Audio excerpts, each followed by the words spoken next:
ভাইয়ের কপালে দিলাম ফোঁটা, জমের দুয়ারে পড়ল কাটা। এই কথাটা শোনা যায় না বাঁকুড়া জেলার বাঁকুড়া শহর সংলগ্ন বাঁকুড়া ২ নম্বর ব্লকের বদরা গ্রামে।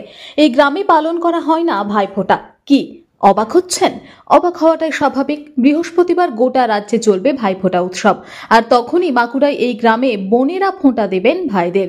দীর্ঘদিন ধরে এমনটাই হয়ে আসছে, তবে কি কারণ রয়েছে সেটা জানলে আরো অবাক হবেন। গ্রামেরই এক বাসিন্দা জানান, আনুমানিক ৩০০ থেকে ৪০০ বছর আগে এলাকা জঙ্গলে পরিপূর্ণ ছিল। তৎকালীন সময়ে ভাইফোঁটার দিনে ক্ষত্রিয়দের একজন জঙ্গলে যান কোনো কারণে, তারপর সেই জঙ্গলে হিংস্র বাঘের হাতে প্রাণ হারান তিনি। এরপর থেকে বদরা গ্রামে রাইপাড়ায় পালিত হয় না ভাইফোঁটা। মোট ৬৫টি পরিবারের বড় অংশে পালন হয় না ভাইফোঁটা, যদি অন্যান্য পাড়ায় সাধারণভাবেই পালন হয় ভাইফোঁটা। বদরা গ্রামকে কেন্দ্র করে রয়েছে আরো অনেক কিংবদন্তি। গ্রামে মূর্তি পুজো হয় না, রয়েছে মহামায়ার থান। মা মহামায়া মায়ের প্রতি রয়েছে গ্রামবাসীদের একনিষ্ঠ ভক্তি। পরবর্তীকালে গ্রামে শুরু হয় ভাইফোঁটা, কিন্তু ঘটে যায় জমি সংক্রান্ত কিছু সমস্যা। শুরু হয় মামলা মোকদ্দমা, এমনটাই জানিয়েছেন গ্রামবাসী। তারপর আবারও বন্ধ হয়ে যায় ভাইফোঁটা পালন। দীর্ঘদিন ধরে দিদি বা বোনদের হাতের ভাইফোঁটার স্বাদ পেত না বদরা গ্রামের রায়পাড়ার ছেলেরা। অবশেষে আধুনিকতার ছোঁয়া লেগেছে বাঁকুড়া জেলার বদরা গ্রামেও। গ্রামবাসীদের আধুনিক চিন্তাধারা অনুযায়ী কিছু কিছু পরিবারে পালিত হচ্ছে ভাইফোঁটা। বিগত কয়েক বছর ধরে এই গ্রামের রায়পাড়ার একটি ছোট্ট অংশে চলছে ভাইফোঁটা পালন। বাঁকুড়া জেলার আনাচে কানাচে ছড়িয়ে রয়েছে বহু না বলা গল্প এবং কিংবদন্তি।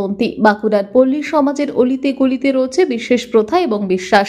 প্রত্যেকটি বিশ্বাসের পেছনে রয়েছে একটি করে কারণ এবং তার বর্তমান প্রেক্ষাপট। ভাইফোঁটা উৎসবকে কেন্দ্র করে বাঁকুড়ার বদরা গ্রামের রায়পাড়ার প্রেক্ষাপট তুলে ধরা হলো। আপনি কোন গ্রামের বাসিন্দা? আমরা বদরা গ্রামের বাসিন্দা। বদরা গ্রামের বাসিন্দা। কালকে ভাইফোঁটা, আপনাদের ফোঁটা হয়? আমাদের ক্ষত্রিয় পরিবারের ফোঁটা একরকম নাই। কেন? আমাদের বাপ দাদুর আমল থেকে শুনে আসছি যে তাদের পূর্বপুরুষরা ফোঁটা দিতে গেছিল বোনকে, আসার পথে জঙ্গলে বাঘে খেয়ে নিয়েছিল, সেই থেকে বন্ধ হয়ে গেছে। ছয় থেকে বন্ধ? হ্যাঁ। তা আপনি কত বছর ধরে দেখছেন না ফোঁটা না হতে? আমার 54 বছর বয়স, আমি তো দেখছি আমাদের জন্মে নাই। আর বাবাও বলতো যে নাই, নেই না। কতগুলো পরিবার আছে এখানে? আমাদের 60-70 ঘর আছে। 60-70 ঘর আছে। কারো বাড়িতে ফোঁটা দেওয়া হয় না? না। আর কেউ কেউ তো শুরু করছে। হ্যাঁ, কেউ কেউ এখন শুরু করছে আবার।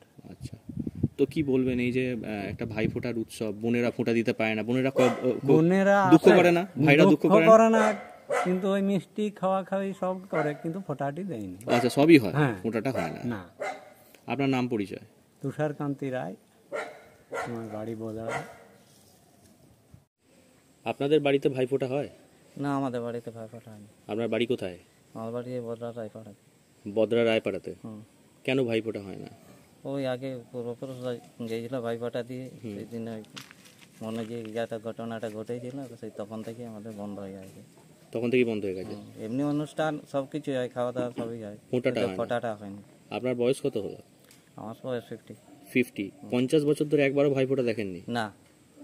আপনার বাবা মা বারণ করেছে? হ্যাঁ, বাবা মা। আচ্ছা, আপনার নাম পরিচয়? আমার নাম অসীম রায়।